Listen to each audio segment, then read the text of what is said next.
Lorsque l'on regarde l'Afrique et que l'on considère ses ressources, c'est l'Afrique qui devrait donner de l'argent aux autres pays. Le président du Ghana, Nana Akufo-Addo, a reçu Emmanuel Macron au Ghana.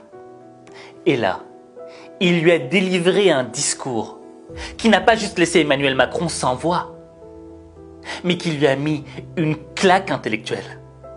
Et pour découvrir ce discours, il te suffit de regarder ça.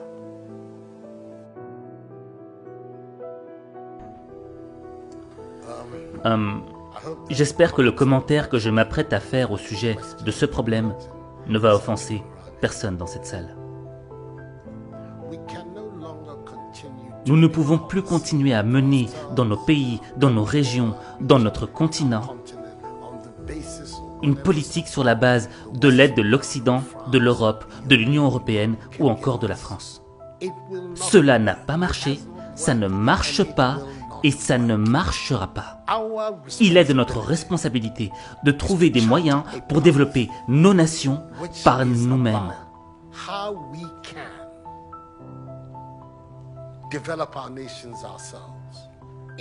Ce n'est pas juste qu'un pays comme le Ghana, 60 ans après son indépendance, continue à définir son budget de l'éducation et de la santé sur la base des financements provenant du contribuable européen.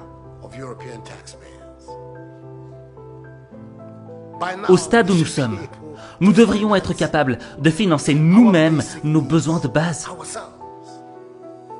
Nous allons considérer les 60 années à venir comme une période de transition, à l'issue de laquelle nous pourrons voler de nos propres ailes. Notre objectif n'est plus de compter sur ce que le contribuable français pourra nous donner. Nous accepterons cependant tout apport que le contribuable français pourra nous apporter à travers son gouvernement. Nous n'allons évidemment pas tourner le dos à tout apport de l'autre. Cependant, malgré tout ce que le continent a subi, le continent africain reste celui qui détient plus de 30% de toutes les ressources naturelles les plus importantes du monde. C'est le continent qui a de vastes terres fertiles et la plus grande population jeune.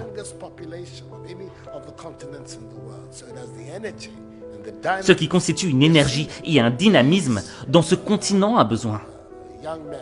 Regardez ces jeunes qui font preuve d'ingéniosité pour traverser le Sahara et la Méditerranée.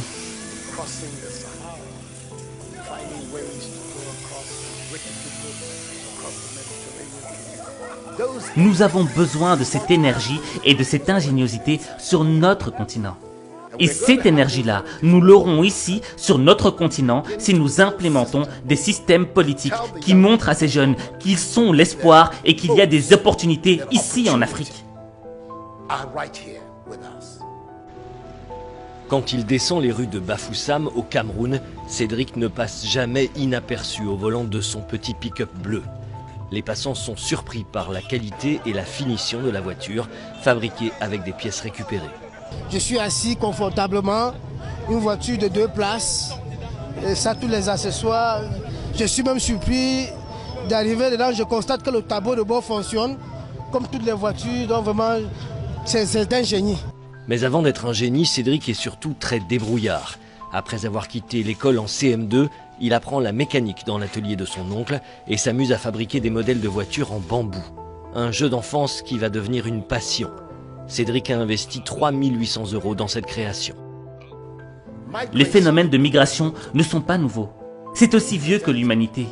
Et cela s'explique par le fait que les gens quittent leur chez eux parce que leur pays ne leur donne aucun espoir.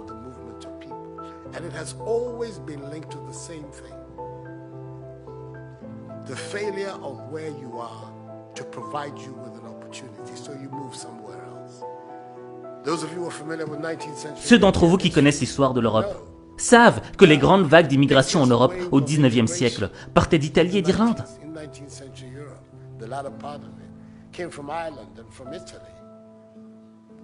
Des vagues et des vagues d'Italiens et d'Irlandais ont migré aux USA à la recherche du rêve américain. Parce qu'il n'y avait pas d'opportunité de travail en Irlande et en Italie. Aujourd'hui, vous n'entendez plus parler de cette immigration-là. Les jeunes Italiens et Irlandais restent chez eux. Nous voulons que les jeunes Africains restent eux aussi en Afrique.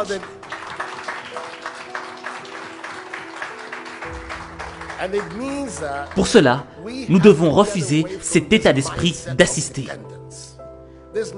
Cet état d'esprit qui consiste à demander ce que la France fera pour nous. La France peut faire ce qu'elle veut de son propre gré, et si cela coïncide avec nos intérêts, tant mieux, comme on dit en français.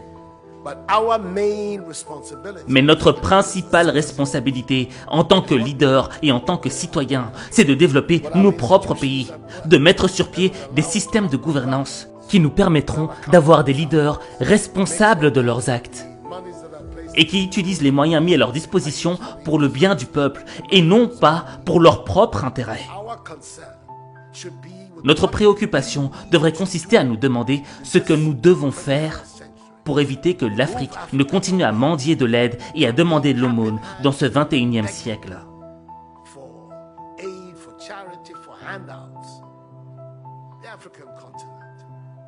Lorsque l'on regarde l'Afrique et que l'on considère ses ressources, c'est l'Afrique qui devrait donner de l'argent aux autres pays. Sans vouloir offenser le président français, car je suis francophile et je n'ai aucun problème avec la coopération française.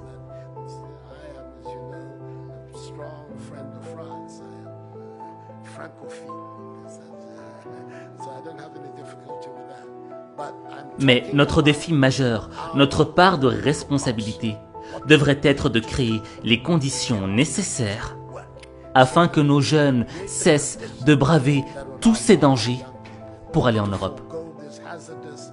Ils n'y vont pas parce qu'ils le veulent, mais parce qu'ils pensent qu'il n'y a pas d'opportunité dans nos propres pays. Ces conditions, nous pouvons les créer si nous changeons cette mentalité de personnes qui dépendent des autres. Et si nous parvenons à nous débarrasser de cela, de cette mentalité d'assister, nous verrons que dans une décennie, l'Afrique émergera et on aura une nouvelle génération d'Africains. Et à ce moment, les indépendances dont on a parlé pendant la période dite de l'indépendance deviendront réelles et effectives.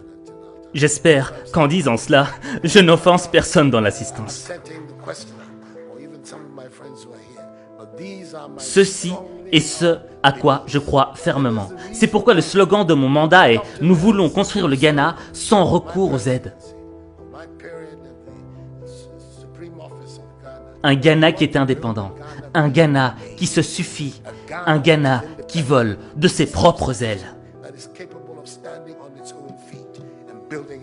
Nous pouvons le faire si nous avons le bon état d'esprit. Monsieur le Président, voilà la contribution que je veux apporter.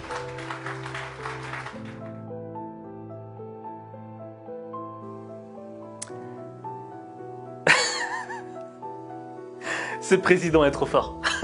Ce président du Ghana est trop fort. Parce qu'il est là, il délivre un discours et après il dit « Hey, j'espère que j'ai blessé personne, hein, ok? Ouais, cool, hein. Mettez-vous à l'aise, mettez-vous à l'aise. Je vais juste vous mettre une petite fessée intellectuelle. » C'est un discours qui est rempli de vérité. D'accord? Et je pense que l'élément le plus important à retenir dans ce discours, c'est l'aspect de la dépendance. Il le dit. Il ne faut plus que l'Africain soit dépendant de la main qu'il nourrit. Le problème, c'est quoi? C'est que ce soit à l'échelle d'un pays ou que ce soit à notre propre échelle individuelle, souvent, on est très souvent dépendant des autres. Dépendant d'un job, dépendant d'une personne qu'on aime. Au fait, on attend qu'on nous donne les choses. Mais quand on est dans cette position de dépendance, entre guillemets, on est soumis. Et lorsqu'on est soumis, cela signifie que l'on devient un spectateur de sa vie. Parce que le changement ne vient pas de nous. Le changement vient de celui qui nous donne la chose. Et là, le président Nana Akufo-Addo, il a compris que le vrai changement ne viendrait pas des autres, mais qu'il viendrait de nous-mêmes, de l'intérieur. Je le dis souvent, la seule variable du changement de ta vie, c'est toi. Tu es la seule variable. Et le premier pas que tu dois enclencher pour transformer ta vie, c'est ne plus être dépendant des autres, dépendant des hommes, dépendant d'un job, dépendant de l'argent, dépendant de ce que les autres pensent de toi. Tu dois être dépendant de toi-même. Et tu ne dois attendre d'applaudissements que de toi-même. Et le jour où tu auras compris cela, ta vie changera. Parce que ta vie, il n'y a que toi qui peux la changer. Il n'y a que toi.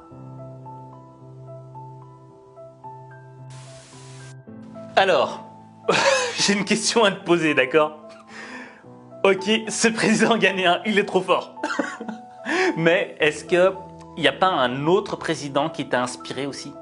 Ou même une personnalité, tu vois? Quelqu'un qui, à travers un discours, a peut-être changé quelque chose dans ta vie. Dis-le en commentaire. Et en fonction de ce que tu diras en commentaire, eh bien peut-être que j'en ferai une vidéo. Moi j'ai une idée, ce serait peut-être... Quand même, lui aussi il avait des sacrés discours. Bref, en tout cas, j'attends de lire ton commentaire. Et n'oublie pas aussi que ma masterclass est sortie, la masterclass Ultra Boost. Et si tu veux en savoir plus, il te suffit tout simplement de cliquer sur le lien que j'ai épinglé en commentaire. Sur ce, je te retrouve pour un prochain épisode.